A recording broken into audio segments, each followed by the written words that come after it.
One Man's Family, brought to you by Fleischmann's Yeast.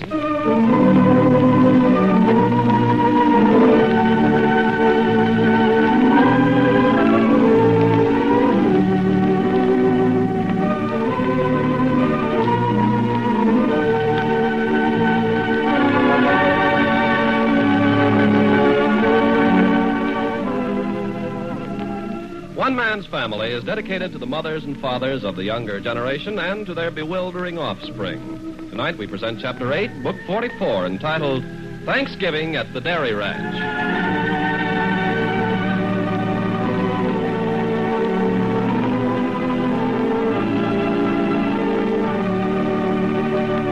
And now, before we join the Barbers, there's something I promised the Fleischmann people I'd do for them. And that's to say thank you for those millions of more cakes of Fleischmann's fresh yeast you've been buying. Why, all over the country, people seem to be swinging to Fleischmann's yeast for extra vitamins. Well, no wonder, Ken. Don't tests indicate that when people need extra vitamins, many of them can expect benefits from Fleischmann's yeast in just one short week? Well, that's right, Ted. You see, friends, Fleischmann's fresh yeast not only contains the entire natural vitamin B complex, it's the only yeast of any kind that contains added amounts of vitamins A and D. So when you mix it with tomato juice, which contains vitamin C, to make a refreshing vitamin cocktail, you've got every vitamin known to be needed in human nutrition. And say, if you ladies sometimes bake at home, here's something else you'll be glad to know. All of the vitamins in Fleischmann's yeast go right into whatever you bake, with no great loss in the oven. So whether it's for baking or for extra vitamins, do as millions of others are now doing and ask for Fleischmann's fresh yeast with the yellow label.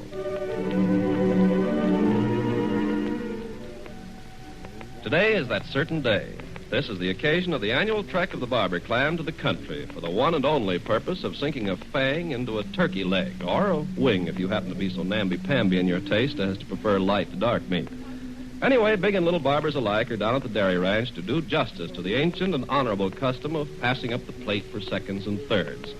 They're here not only to eat, but to give thanks that not only are we allowed the noble bird for the table this year, but likewise a bit of cranberry sauce and bread dressing, although I prefer oyster and rice dressing myself. The hosts are jointly Cliff and Irene and Hazel. And just now at 12 noon, Irene and Hazel are up to their elbows in parsley, turkey bastings, mincemeat, hard sauce, and all the other ingredients of the satisfactory Thanksgiving dinner. And woe be he who intrudes in the sacred precincts of the kitchen at this crucial hour. That's why all and sundry have been summoned out in the front yard by Paul from underfoot. All right, quiet, everybody. Yeah, quiet. Goodness, such a big voice for such a little boy. What do you mean, little? Cut to the quick. Now, if I may have your attention, please. Are we all here? Why, sure, we're all here. Anybody who isn't here, speak up. You're such a dope, Jack. Does that keep you from being nuts about me? Makes me nuttier than ever. Oh, for goodness sakes, are we just going to stand around and listen to Jack and Betty? Yeah, let's do something. First, we've got to have the roll call. That's the first on the list, isn't it, Paul? Well, if we're all present... Oh, no, we always have a roll call. Yeah, sure we do, Uncle Paul. Well, if you insist. Quiet for roll call. We'll start at the top of the list. Henry Barber, sire of the clan and noblest barber of them all. Thank you, Paul. Thank you. Think nothing of it. Fanny Barber, our mother and the power behind the throne. Huh? Mom's with the little children up in the nursery. Doesn't she want to go for a walk? She said not. Paul Barber, here. And mighty glad of it. And that goes for us, too. I should say so. Next, Hazel Barber Herbert. Absent. Hey, what do you mean absent? She's on special Thanksgiving KP duty, up to her knees in rice and oyster dressing. I prefer old-fashioned bread dressing myself. Oh, you're good. Hey, why don't we give 3 cheers for Mom in there working to give us a good dinner? Good idea. 6 for Hazel. Rock, rock, rock. Rock, rock, rock. Hazel, Hazel, Hazel. Hey, look, that goes for Irene, too. She's in there beating her brains out right alongside of Hazel. Doggone right. 6 for Irene, everybody. Rock, rock, rock. Rock, rock, rock. Irene, Irene, Irene. Hey, what's going on out there? Oh, hello, Irene, honey. We're just giving the cooks a big hand. Well, thanks very much, but you're making the cooks very self-conscious and nervous. Hi, Hazel. You'll have to excuse us now. We've got other things to do besides stand at the kitchen window. How's the turkey coming, Mom? You'll find out in good time. Shut the window, Irene. Goodbye now. Boy, it sure is wonderful to have a lot of good cooks in the family, isn't it? Come on, let's get on with the roll call. It's taking all day. Yes, you're quite right, Joan. Next, Clifford Barber. Here. Claudia Barber Lacey. Present. And am I glad that I'm out here this year. That's right. Last year you were the hostess. And chief cook and bottle washer. And a mighty good one. Jack and Betty Barber. Here. Hey, that's sort of crowding us, isn't it? Saying our names together. Ah, but I thought you two were one now. What do you mean, one? Was Elizabeth, Sharon, Ann? We're three. And if you don't think Elizabeth Sharon Ann is a person... Hey, are we going to talk about babies? Excuse me, Aunt Betty. I didn't mean to interrupt. You're quite right, Pinky. We'll save Elizabeth Sharon Ann for some other occasion. Go on, Paul. Teddy Barber. Present and accounted for. Oh, just who is accounting for you these days, Teddy? I am, Cliff, and doing a good job, too. I bet you are, that. Well, go on, Paul. Oh, yes, who else do we have on our roster? Hey, what about me? Oh, yes. Henry, alias Hank Herbert. Present and accounted for. William, alias Pinky Herbert. Here I am. Good. Joan Roberts Lacey. I'm present. Hey, here comes Dan Murray. Hey, Dan, come here. For goodness sake, Dan, where you been? You almost got left out of this. Well, I've been putting on my new bib and tucker. Oh, a doggone clothes horse. Well, hardly. But I didn't want to sit down to the Thanksgiving festivities smelling of Her Majesty the Cow. Well, you're just in time for roll call. Daniel Murray, first officer of the Dairy Ranch and handmaiden to our friend the bovine. Present and happy to be in such pleasant company. As pretty a speech as I've heard in many a day. And now that everybody's accounted for, let me say I'm sorry we can't have with us today our other dear ones. Nicky, someplace, we don't know where, in the service of his country. Tracy Baker, when last heard from, flying patrol in Alaska. And Wayne Grubb, a full-fledged lieutenant in the glider pilot command, now stationed at Albuquerque, New Mexico. Let's pause for just a moment's silence in their honor. Thank you, Paul. Oh, yes. And now I think everyone understands what's to be done now. We break up into groups of threes or fours and start out over the hills and fields in any direction preferred. Idea is to get a little exercise to whet the appetite. Yes, I'm not going to wear myself out. I want to enjoy my dinner. That's right, just enough to put an edge on your hunger. What do you mean, put an edge on? I've got an edge on my appetite right now that'd shave the bristles on a pig. You and me, too, Uncle Jack.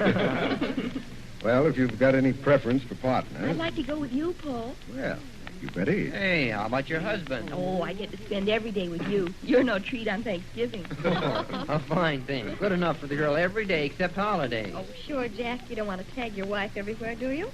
Why don't you join Cliff and me? All right, doggone it, I will. Just the three of us? Yeah, come on. See you people at the dinner table. 2:00 sharp, don't forget. Okay. As though we forget that. Uncle Paul, Yes, Pinky? I'd like to walk with you and Aunt Betty, okay? Well, I should say so. I'd like to, too. Is it okay, Betty? I can't think of anything I'd like better, Joan. Well, hey, Hank, you going with Paul and Aunt Betty and Joan and me? Nah, I'm going with Grandpa Barber. Yes, good boy.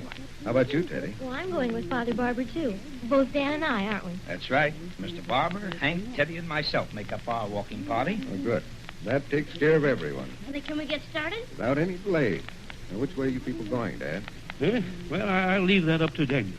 Well, in that case, I think I'll guide you down through the west pasture to the eucalyptus grove. Oh, yes, that's a swell walk. Yes, I've been over it, just to my liking. Well, then I suggest our contingent take the path along the creek. Oh, yes, down through the willows. Does that suit you, Pinky and Joe?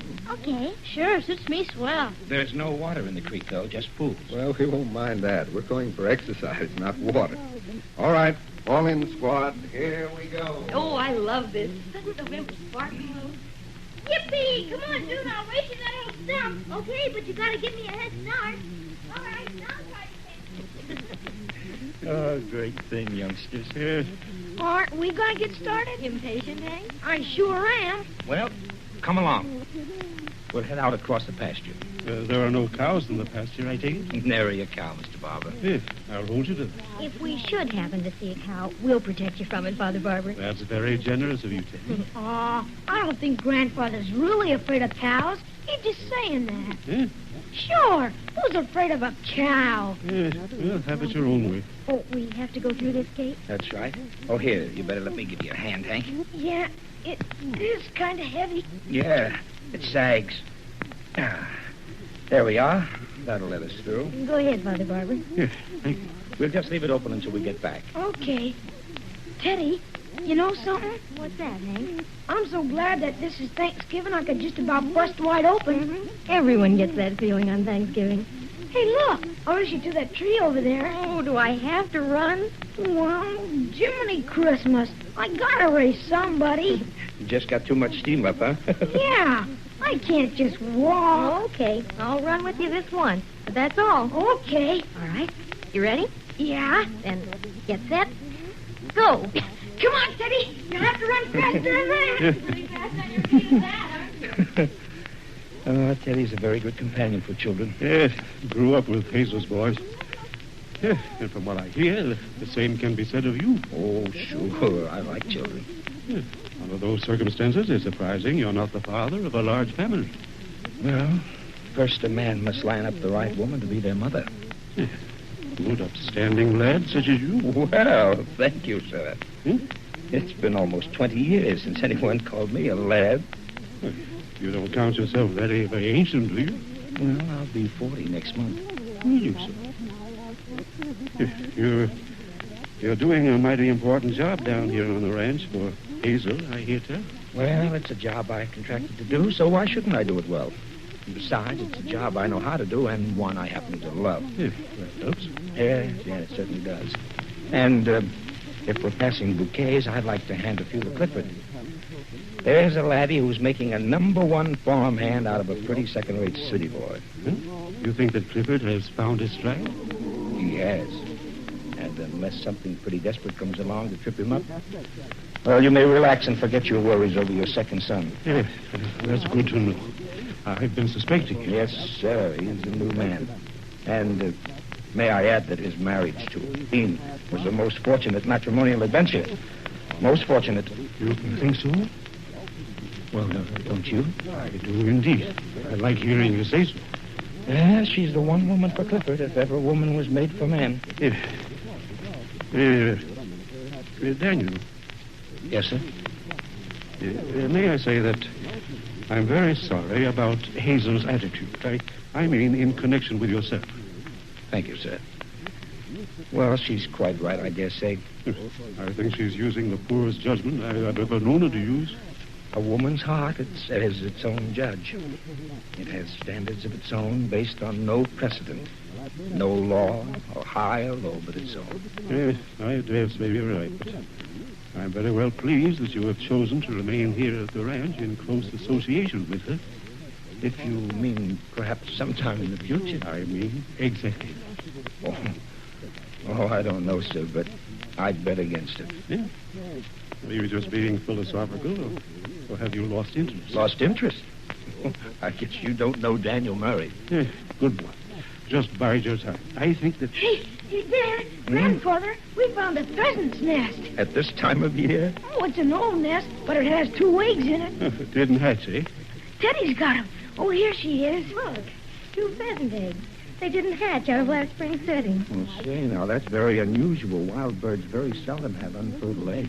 Can I hold them, Teddy? Oh, sure, you may have them. You mean it? Sure. Here. Oh, boy, that's keen. Who's that over there by the willows? Where, Father Barber? Oh, that's Paul and Betty's gang. Yeah. They apparently decided to take the path on this side of the creek. It's liable to be a little damp down there. Yes, I don't imagine the sun gets down in here much this time of year. Uh-huh. But now the leaves are coming off, there ought to be more sun. Joan, be careful about stepping off the path. What, Paul? I was just walking in the dead leaves. Yes, but the leaves cover rocks and chuck holes. Sure. Step in one of them and see where you'd be. Oh, where? Flat on your face with a twisted ankle. And then how would you enjoy Thanksgiving dinner? Okay. But I bet I wouldn't. No, there isn't very much water in the creek, is there? Just in pools. But wait till we get a good rain. Yeah? Sure. Just one big rain, and then you should see the water come steaming down. Aren't we going to cross back over? Well, let's wait until we get to the bridge, eh? Yeah, it's just up ahead. I like it down here. The way the path twists back and forth across the creek under the willows. Oh, look, he's sitting on this log. A toad. Oh, must be a dwarf. He's so little. Oh, that's no toad. Sure, it's a toad. Look at him blink his eyes. Oh, he's cute. He is neither a toad, is he, Uncle Paul? Yeah, I think he is, Pinky. A tree toad. I wonder if he remembers when he was a tadpole. Sure.